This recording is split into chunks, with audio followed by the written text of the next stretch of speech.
নির্বাচন আসার আগে একটি দলের কার্যক্রম যখন নিষিদ্ধ থাকে তাহলে সেই দলটি কি আর সক্রিয় থাকে না? সেই দলটির আসলে দল নিষিদ্ধ করা আর কার্যক্রম নিষিদ্ধ করা ফলাফল কি এখানে আমাদের একজন প্রতিষ্ঠিত আইনজীবী আছেন, মানে আওয়ামী লীগ কি এখন কি অফিসে বসে থাকতে পারবে না? না, পারবে না, পারবে না। এটা ব্যারিস্টার শাহিদুল আজম, আওয়ামী লীগ নিষিদ্ধ করা আর আওয়ামী লীগের কার্যক্রম নিষিদ্ধ করা এই দুটোর মধ্যে আইনগত পার্থক্য কি? আচ্ছা, ধন্যবাদ আপনাকে, ধন্যবাদ আমার সহ-আলোচককে। জাহেদ ভাই খুব সুন্দর করে বললেন। তো আমি আমার পজিশন থেকে বলছি যে আপনার এই আওয়ামী লীগের যে কার্যক্রম, আওয়ামী লীগকে কিন্তু একটা সংগঠন হিসেবে এখন পর্যন্ত ব্যান করা হয়নি, কিন্তু আওয়ামী লীগের যে কার্যক্রমগুলো ছিল সেগুলোকে বিশেষ ক্ষমতা আইনের যে ধারাগুলো আছে তার মাধ্যমে এখন কিন্তু আপনি একটা জিনিস দেখবেন যে এতদিন কি হচ্ছিল, যেটা জাহিদ ভাই একটু আগে বললেন, যে আওয়ামী লীগ ঝটিকা মিছিল বের করছিল এবং সবচেয়ে খুব ইম্পর্ট্যান্ট একটা ফ্যাক্ট যেটা, যে এই যে ধরেন এই আওয়ামী লীগের যে সাইবার সন্ত্রাসীরা, এরা কিন্তু কমনলি প্রত্যেকটা জায়গায় তাদের পোস্ট দিয়ে বিভিন্ন বিভ্রান্তিমূলক প্রচারণা করে আসছিলেন।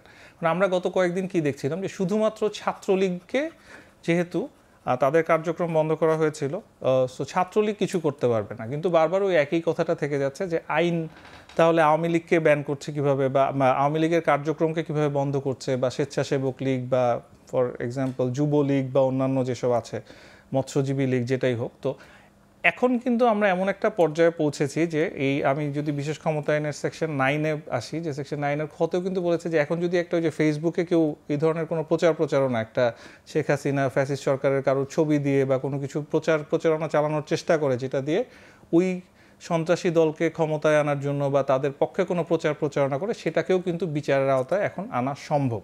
সো এই যে কার্যক্রমগুলো বন্ধ হয়েছে, এখন কিন্তু এখন আপনি বলতে পারেন যে আওয়ামী লীগ নির্বাচন করার ক্ষমতা হারায়নি। না, নির্বাচন আসার আগে একটি দলের কার্যক্রম যখন নিষিদ্ধ থাকে তাহলে সেই দলটি কি আর সক্রিয় থাকে? না, সেই দলটির আসলে দল নিষিদ্ধ করা আর কার্যক্রম নিষিদ্ধ করা ফলাফল কি? এখানে আমাদের একজন প্রতিষ্ঠিত আইনজীবী আছেন, মানে আওয়ামী লীগ এখন কি অফিসে বসে থাকতে পারবে না?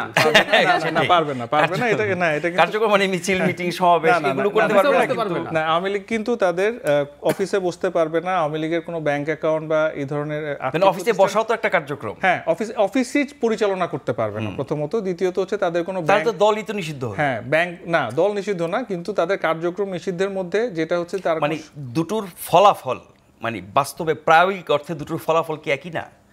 দল নিষিদ্ধ আর কার্যক্রম নিষিদ্ধ প্রায়োগিক অর্থে আপনি বলতে পারেন প্র্যাকটিক্যালি, কিন্তু ইন এসেন্স আমরা যদি একটু একাডেমিক্যালি আসি, তাহলে এখনো তাদের কিন্তু নির্বাচন করার ক্ষমতা সম্পূর্ণভাবে যায়নি। সো এখানে আমরা যদি দেখতে হবে, কার্যক্রম নিষিদ্ধ থাকলে তো নির্বাচনী কার্যক্রম তো এর মধ্যে পড়বে। হ্যাঁ, নির্বাচনী কার্যক্রম পড়বে, কিন্তু এই মুহূর্তে এখনো কিন্তু বলা হয়নি যে তারা নির্বাচন করতে পারবে না। সেটা একটা ডিফারেন্ট ডিসিশন যেটা পরে আসছে।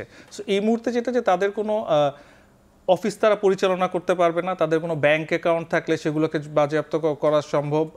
এর বাইরে তারা যদি কোনো প্রচারণা, সভা সমাবেশ, এমনকি অনলাইন, ইলেকট্রিক, প্রিন্ট মিডিয়া, যে কোনো জায়গায় তাদের যে কোনো ধরনের পোস্টারিং এবং প্রচারণা, যে কোনো কিছু, সব কিছুই কিন্তু এই আওতার মধ্যে চলে আসছে, যে তারা এই মুহূর্তে বাংলাদেশ আওয়ামী লীগ নামে যে কোনো ধরনের অ্যাক্টিভিটি করলে সেটা আইনের বহির্ভূত হবে। সবই আপনি কার্যক্রমের মধ্যে ফেলছেন। সবই কার্যক্রম। কিন্তু আমি যদি দল নিষিদ্ধ করি, এরপরে বাড়তি আর কি যোগ হবে?